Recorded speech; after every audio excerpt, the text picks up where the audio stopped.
आज मैं आपको उत्तराखंड की एक ऐसी बहादुर बेटी की कहानी सुनाने जा रही हूँ जिसने ये साबित कर दिया कि बहादुरी का पैमाना उम्र नहीं होता बल्कि इरादे होते हैं। चमोली जिले की एक स्कूली बच्ची ने वो कर दिखाया जो बड़े बड़े लोग सोच भी नहीं सकते। इस बच्ची ने भालू के मुंह से एक छठी क्लास के बच्चे को छीनकर उसकी जान बचा ली। नमस्कार, मेरा नाम है रक्षिता और आप देख रहे हैं खबर उत्तराखंड। दरअसल ये दिल दहला देने वाली घटना चमोली जिले के पोखरी इलाके के हरिशंकर जूनियर स्कूल की है। सोमवार की सुबह थी, बच्चे स्कूल पहुंच ही रहे थे कि अचानक स्कूल परिसर में दो भालू आ धमके। इससे पहले कि कोई कुछ समझ पाता, बच्चों में भगदड़ मच गई। इसी भगदड़ के बीच भालू ने हमला किया और छठी क्लास में पढ़ने वाले आरव को दबोच लिया।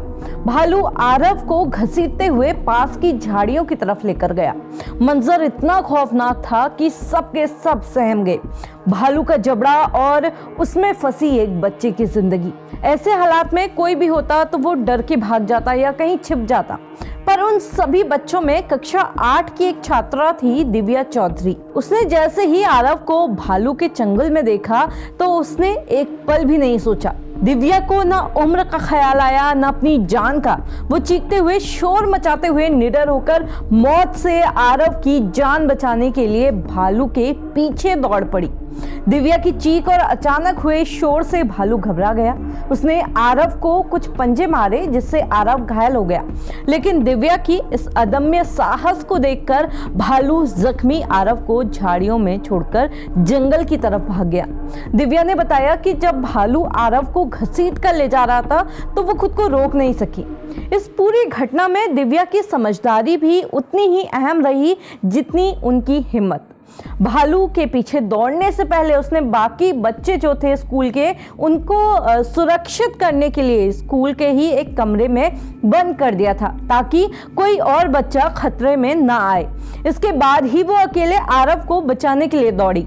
हालांकि इसी बीच एक बड़े भालू ने दरवाजा तोड़ने की भी कोशिश की उन बच्चों के जिस कमरे में वो बच्चे बंद थे, लेकिन शोर और चीख पुकार के बीच भालू जंगल में भाग गए। बता दें कि दिव्या और आरव दोनों अभी सेफ हैं। आरव के हाथ पैर में भालू के नाखून लगे हैं, वहीं दिव्या के सर पर हल्की खरोंच आई है।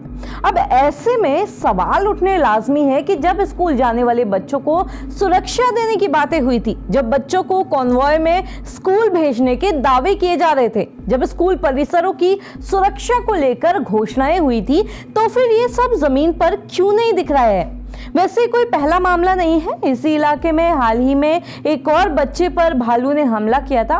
उस वक्त उसके दोस्त पंकेश ने हिम्मत दिखाकर उसकी जान बचाई थी। और बात सिर्फ भालू के हमले की नहीं है। उत्तराखंड में वन्य मानव जीव संघर्ष लगातार बढ़ता जा रहा है। इन दिनों गुलदार, तेंदुए और बाघ के रिहायशी इलाकों में आने और हमले की कई खबरें भी सामने आ रही हैं। अब ऐसे में सवाल उठता है कि आखिर इस सब की जिम्मेदारी किसकी है? वन विभाग की, प्रशासन की या फिर सरकार की? और जब घोषणाएं हुई हैं तो उनका असर धरातल पर क्यों नहीं दिखाई दे रहा?